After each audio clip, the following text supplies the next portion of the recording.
పవన్ కళ్యాణ్ ఓసారి మోడీ దగ్గరకో కేంద్ర మంత్రుల దగ్గరకు వెళ్ళి మాట్లాడితే ఈ సమస్య పరిష్కారం అవుతుంది. ఎందుకంటే కేంద్ర ప్రభుత్వం ఉపాధి హామీ కూలీకి సంబంధించి ఒక్కొక్క రాష్ట్రానికి ఒక్కొక్క లెక్క చెప్పింది. రేట్లు ఇచ్చింది. ఇదివరకు 150 దగ్గర నుంచి ఇప్పుడు 300 రూపాయలకి చేరింది.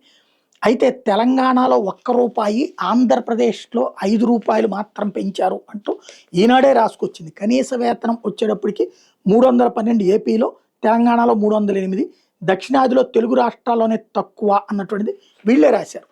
అదే సందర్భంలో సాక్షి ఏపీలో ఉపాధి కూలీ తెలంగాణను పట్టించుకోలేదు, 5 రూపాయలు మాత్రమే పెంచారు. 9 రాష్ట్రాల్లో 44 నుంచి 66 రూపాయలు పెంచారు.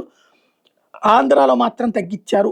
గత జగన్ ప్రభుత్వ హయాంలో 89 రూపాయల వరకు పెంచారన్నటువంటి వార్తని హైలైట్ చేశారు.